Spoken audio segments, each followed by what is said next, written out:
Sandra always believed that love was patient, kind, and enduring even through weight gain, motherhood, and sleepless nights.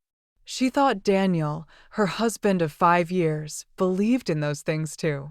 Until she gave birth. After the birth of their first child, Sandra's body changed. The baby weight clung to her like a second skin. Her hips widened, her stomach softened, and the once slender fingers that used to wear rings effortlessly now felt tight and swollen. Daniel noticed. Immediately. At first, it was subtle. He'd flinch when she changed in front of him. He'd suggest she try something darker, more slimming. He never touched her the same. Then came the avoidance, the missed kisses, the ignored touches, the sudden habit of sleeping on the edge of the bed like she had some contagious disease called motherhood. But what really shattered her was the shame he didn't even try to hide. Every work party came with a new excuse. I don't think it's a +1 event this time. It's just the guys. It'll be boring, trust me. But Sandra wasn't stupid. She knew. She saw the way he lit up when he talked about his colleagues' wives, how fit Clara looked even after twins, how gorgeous Maya was with her yoga body, how elegant Tina was in heels. And what was she? Oh, come on, Sandra, he once said as she got ready in a burgundy dress. That dress makes you look like a stuffed pillow. Don't you have something less loud?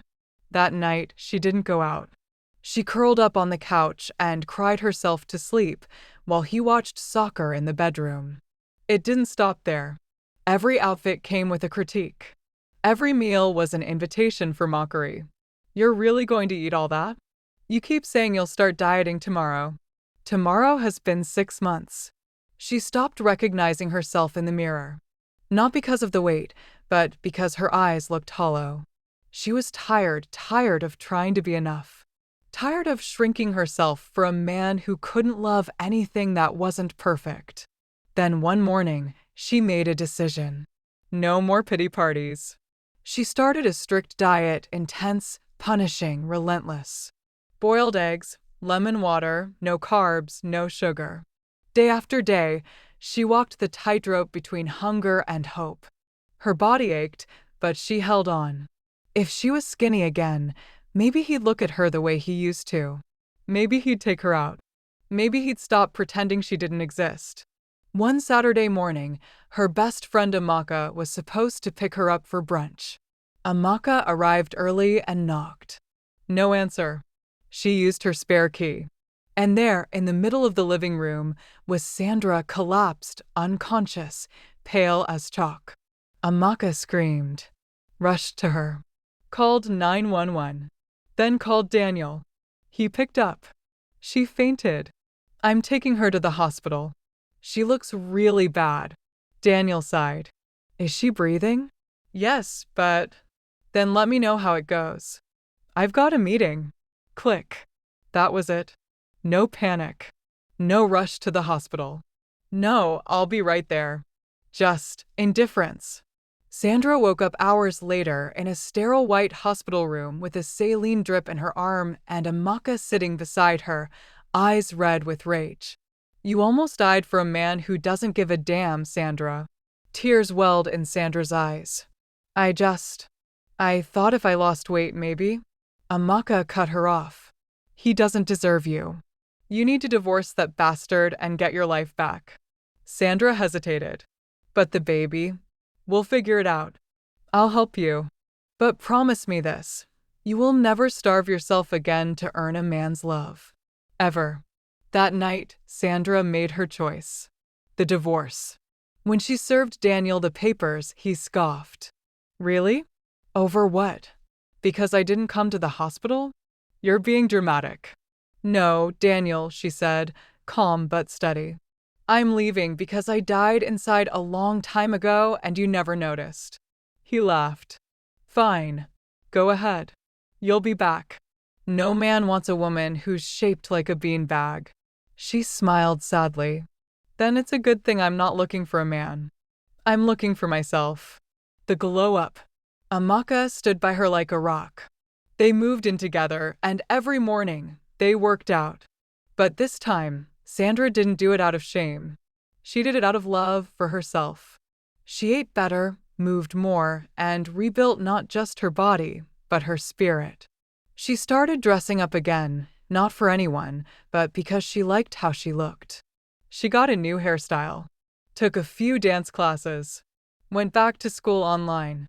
She was thriving. 6 months later, she was unrecognizable. Not just physically, but emotionally. The sadness was gone. The need for validation? Gone. The fear? Obliterated. She was free. The encounter. It happened at a mutual friend's birthday party.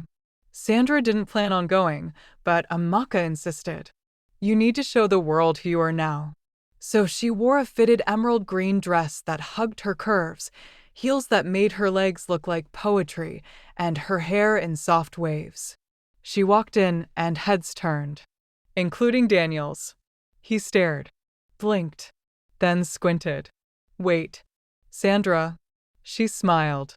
Hello, Daniel. His jaw dropped. He looked like someone had just told him his bank account was empty. Wow, you look different. Yes, I'm happy now.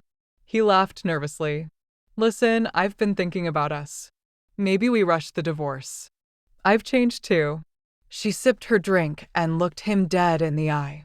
Did you change enough to be okay with a partner who gains weight during pregnancy? He paused. Well, I mean, did you change enough to not insult someone for eating rice? Sandra, come on.